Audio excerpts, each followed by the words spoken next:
It's too nice a day. Hi, Steve. Hi, Mrs. Bradley. You know Billy Joe's ready? Cannonball should be here any minute. But she'll be right out. She's making some sandwiches. Floyd and Charlie dropping you off, huh? At Willow Creek. Ah, Willow Creek. That was a romantic spot even in my time. Well, we're just going for the fishing. Oh, of course. But I'm still planning on pot roast for dinner. I'm all ready. Bye, Mom. Bye, dear. I'll say goodbye for you. We better go. Steve. Want to take your pole? Bye, kids. Have a wonderful day. All right. I said it's a wonderful day. Yeah, so it is. You know what, Kate? I think I'll just relax for a change and enjoy it. Why don't you do that, Uncle Joe? Greetings, all. Sure clouded up in a hurry. Homer? Why are you here this time? You'll learn soon enough, Mrs. Bradley, when I call my special meeting. What are you up to? Must I always be up to something? Is that my fate? Always to be suspect in this beautiful little place that I consider my home away from home. Where are you going? To get a putty knife and scrape some of this stuff off the wall. Homer, this is too nice a day to have anything but warmth and compassion for your fellow man. So what are you up to? To think that I came here, among other things, to share a personal triumph. Your personal triumph? That's right, Mrs. Bradley.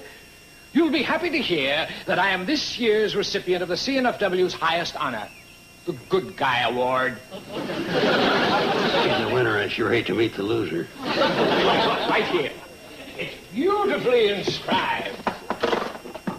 Naturally, it commends me for all those things we at the CNFW find so dear. Sportsmanship, fellowship, congeniality, serenity, all those things, Mrs. Bradley. Where is that thing? Confound that secretary of all the stupid, idiotic, lame-brained, knuckle-headed. She didn't put it in. Drat it all. I'm surrounded with incompetence. You'll allow me. It isn't often I get to serve a good guy.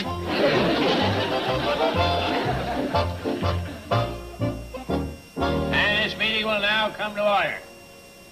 Oh, come in, come in. Sit down, sit down. Make yourselves at home. This is our home. That's a figure of speech, Mrs. Bradley, figure of speech. Ladies and gentlemen, the CNFW Railroad has decided to take a major step in assuring you people of this beautiful little valley of the best possible rail service, and has therefore vested in me the authority of selecting a general manager in charge of the Cannonball. I have therefore convened this meeting in order to make an official announcement. Will Mr. Charles Pratt please stand? Well, Mr. Bedlow, I appreciate the offer very much, but Floyd and I have always worked side by side, and, well, I just couldn't consider the offer unless he was made co-manager. Thank you, Charlie. And as co-manager of the Cannonball, I promise... Hold it! I haven't appointed either one of you manager. Boy, I never got fired from a job so fast in all my life. I was merely trying to point out to you that as operators of the Cannonball, I'm sure the manager will have your full support. Now then, in going over my possible list of candidates, I said to myself, what this job needs is young blood, a man with youthful ideas. Oh, Steve. Mr. Bedlow, I object. Will you please sit down? The reason you're selecting Steve is because you're trying to break up the Carson Elliott Enterprises. And I ain't going to stand for it. Mr. Carson. I got news for you, Bedlow. This young boy wouldn't leave the Carson Elliott Enterprises no matter what you offered him. Mr. Carson. Go ahead, offer him a bigger salary. Give him stocks and bonds. You'll see nothing will sway this young man's loyalty. Carson Elliott Enterprises are going to last forever. Are you through, Mr. Carson? Yeah, I'm through. All right. I therefore announce that the new general manager in charge of the Cannonball operations is Mr. Joe Carson.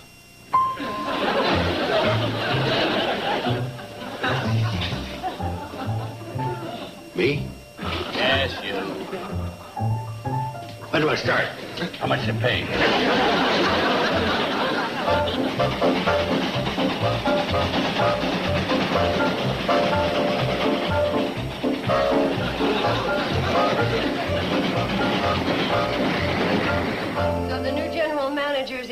compromising, huh? Boy, oh boy, oh boy, oh boy.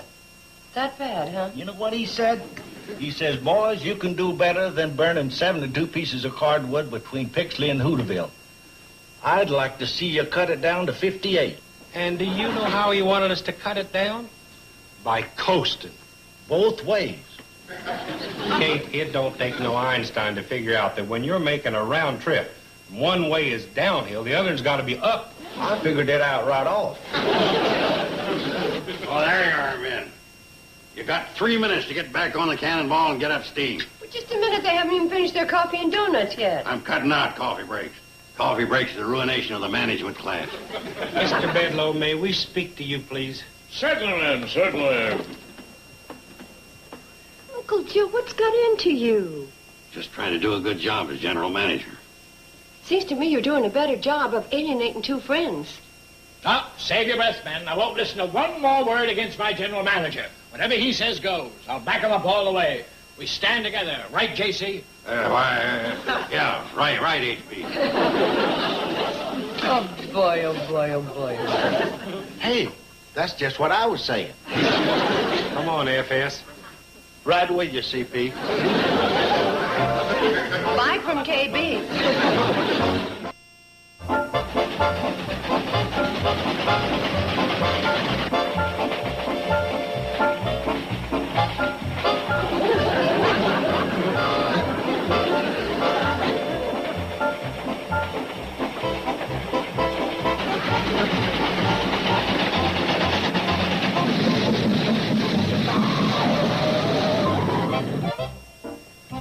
What are we stopping here for? Oh, hi, H.B. I said, what are we stopping here for?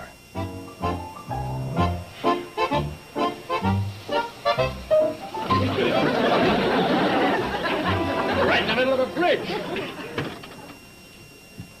Oh, that's Willow Creek. Boys are probably fishing. Fish? Yeah, they catch a nice mess of trout. Charlie fillets them. Floyd fries them on the firebox. By the time we get into Hooterville, we got a mouth-watering, finger-licking treat. J.C., we're supposed to be running a railroad. Oh, that's right. I'll handle this, H.B.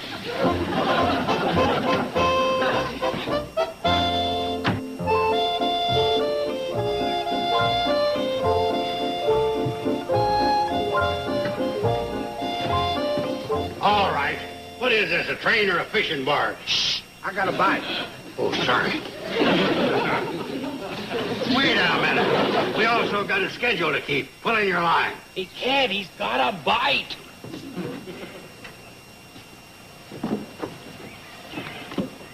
Now he ain't. Joe Larson. I never saw the day. Look, I got a railroad to run. Now hit that throttle. All right, Floyd. Anyway, we got enough for you and me.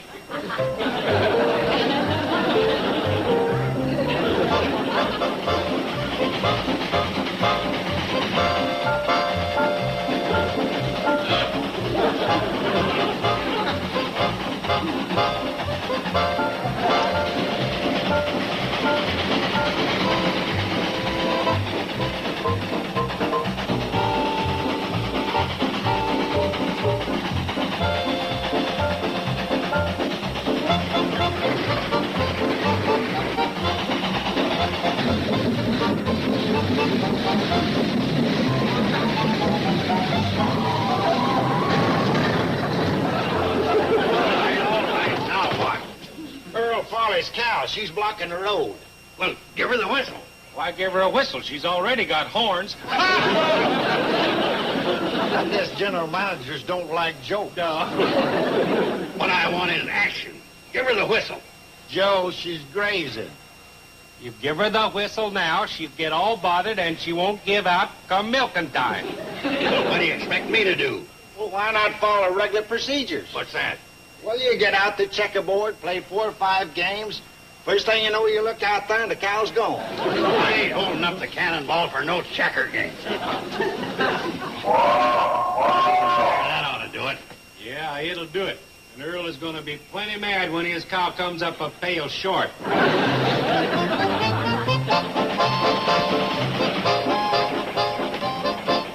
Everything all right, J.C.? Huh? Oh, sure, HB. But I wonder if I'm doing right. You're doing splendidly. I don't know. I got Floyd and Charlie mad at me. Earl Farley's going to be mad when he finds out what I've done. Kate ain't exactly pleased. Now, you listen to me, J.C. There's one thing that presidents, kings, and strongmen everywhere have learned. What's that? Eminence is lonely. Eminence is lonely.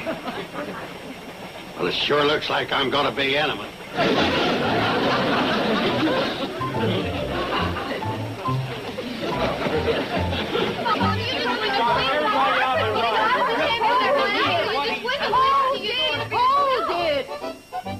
Now, let's have this joyous news one off. You know how Charlie and Floyd always hold the cannonball till the school kids get on? Mm-hmm. Well, Uncle Joe said he had a schedule to keep, and he made Charlie and Floyd leave Hooterville before all the kids got there. Huh. The general manager's done it again. It's getting so that everybody in the valley is down on Uncle Joe. Well, Charlie, Floyd, what's your complaint? We don't have any. You mean you don't have any quarrel with the way Uncle Joe's running the cannonball? That's right. How come? We quit. You two quit? Then who's going to run the train? Yes. Don't tell me. Well, Uncle Joe doesn't know how to operate the cannonball. He not only doesn't know, he's out there proving it. You ought to see him. He's down there trying to back the cannonball up to the water tower to take on water.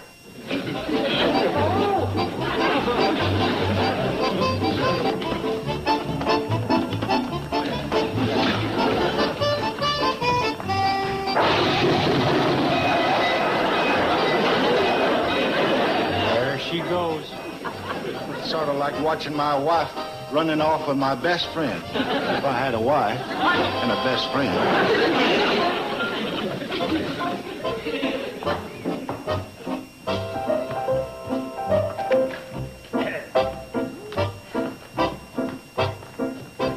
Bedlow, how did you get here? I thought you was on the train. Oh, come now. Me ride with that maniac at the throttle. Besides, I have to be on hand to greet our president, Mr. Curtis, when he comes here on his inspection tour. You mean the cannonball's going to be inspected by the president of the road? Oh, boy. Oh, no. So now the last piece has finally fallen into place. You know, Homer Bedlow, you have no shame. Oh, I have a little, but fortunately I'm able to rise above it. Now, excuse me, I have to go up and freshen up for our president's visit. Bum, bum, ba, bum, ba, Listen to him. He's so happy he's humming his theme song. Mom, what's going to happen to the cannonball? With everybody in the valley mad at it and Charlie and Floyd not even running it, what'll Mr. Curtis do? Shut it down if Homer Bedlow gets his way, but not if we get ours.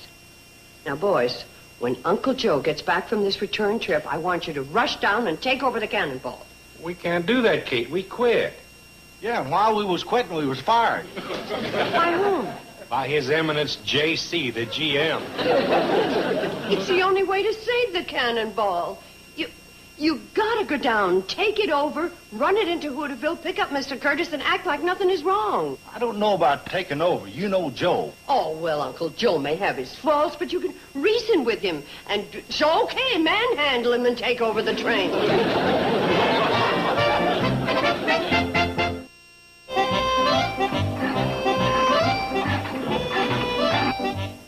Kate, he's long overdue.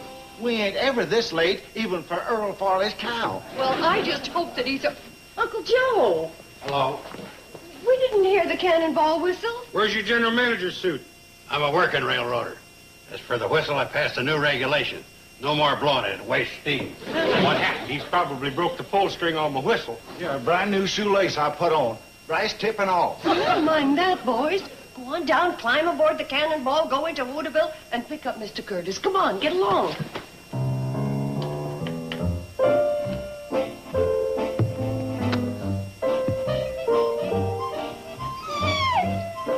Oh, that ain't necessary. You don't need to come around and give me sympathy. I brought this whole thing on myself, acting the big shot general manager.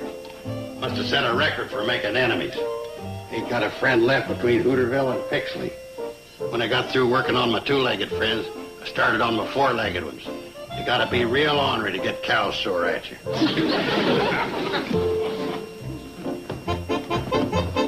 Kate, the cannonball ain't down on the track. The only thing that's there is the hand car. I'll sneak out the back. That way it'll be best for Kate and the girls. Well, we've had our differences, but if it's all right with you, I'd just as soon let bygones be bygones, okay? Oh, cut out the mushy stuff. Tough enough leaving the way it is.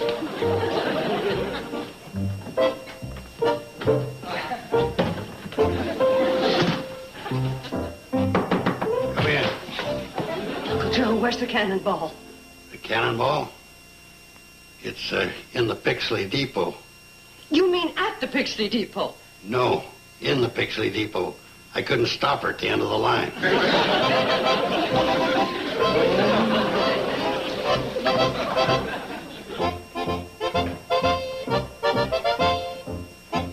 Boys!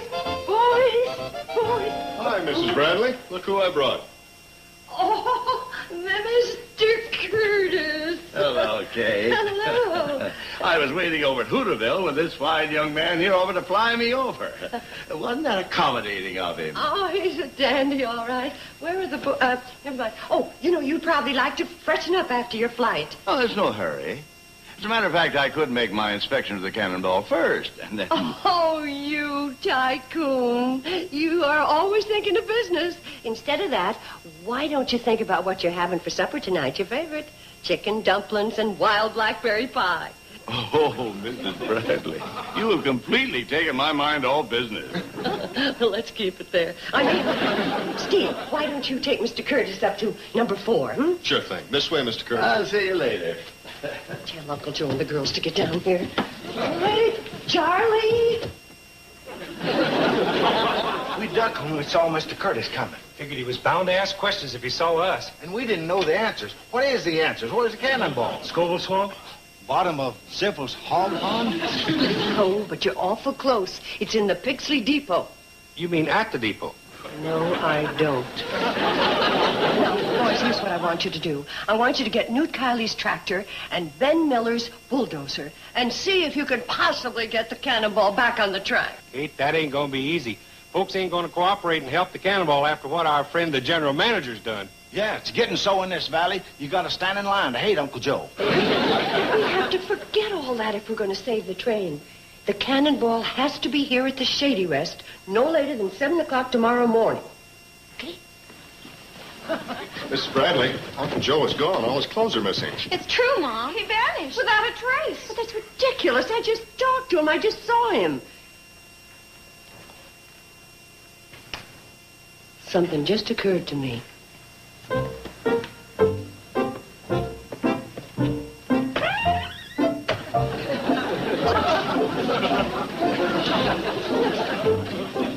You didn't think he'd run away on an empty stomach, did you? Wonderful dinner, Mrs. Bradley. Wonderful dinner. Thank you, Mr. Curtis. And see, how about taking an after-dinner run on the cannonball, huh? Ah, there he goes, thinking of business again. Mrs. Bradley is right, Bedlow. Now, let's forget business. Yes, but I just I'm thought... enjoying myself with these people. I always do. I'm worried about the cannonball. I think we should investigate. Cannonball's been running for years. Waiting one more day won't matter. But while we're not doing anything... Say, Mr. Curtis, how would you like to sing some old songs like you did the last time you were here? Fine. I would really like that. Oh, wonderful girl. Steve, come in here. And we have a wonderful surprise for you. A fine baritone. Well, fine, fine. And what would you like to sing? Well, how about Oralee? Remember that? Oh, you're right. And Bedlow, if you are going to pout on key. As the blackbird in the spring, 'neath a willow tree, sat and piped, I heard him sing, singing Oralee. Oralee, Oralee, made with golden hair. Joe, I thought I told you to stay in your room.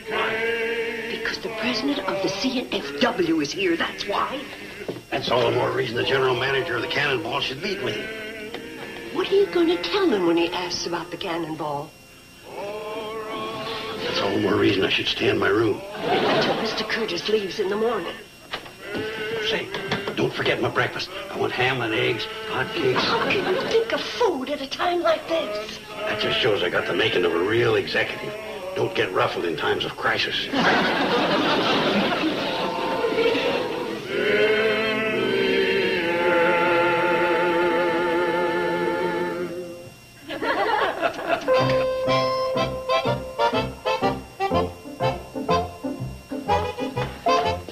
Any sign of the cannonball? Not a one.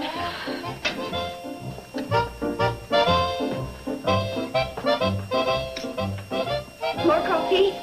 No, thanks. No, we'd better be getting on our way. How about some more blueberry muffins? Well, I don't mind if I do. I can have them later on the train.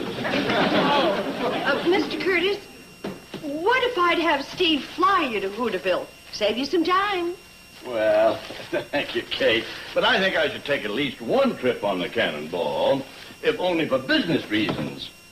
You see, it makes my trip tax deductible. Oh, say, Mr. Curtis, remember the time you rode the handcar? Do I? Now, that was a lot of fun. Yeah, we still have it. Wouldn't it be a riot riding it into Hooterville? You know, after a big breakfast, the exercise? Yeah, well, thanks. But when it comes to riding hand cars, I think I've had it. I think we've all had it. Mr. Curtis, there's something you should know. Pardon? I said there's something you should know, and I want to tell you. Well, there's the old Cannonball. Right on schedule. And what did you want to say? I was just going to say that the cannonball would be on schedule, as usual. Right, Mr. Bedloe? Bedloe. It's all right. I'm used to him. You know, I could never understand how he could win the Good Guy Award.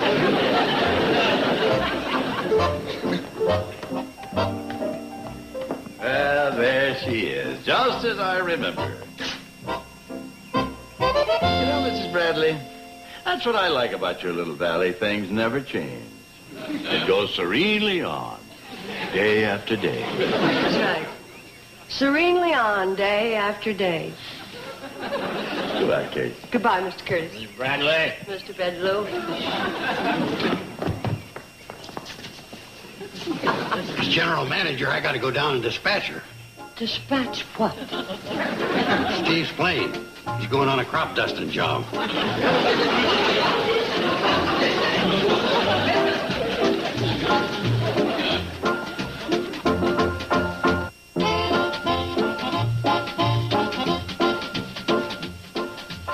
TV Land's Saturday Cavalcade brings you Big Stars, Little Screen, our sampling of Hollywood stars appearing in unjustly forgotten television treasures. This Saturday, tune in for Patrick Swayze, Red Fox, and Rock Hudson in 3 rarely seen programs, starting at 12 noon Eastern, 9 Pacific, only on Nick at Night's TV Land. Now stay tuned for Green Acres, next on Nick at Night's TV.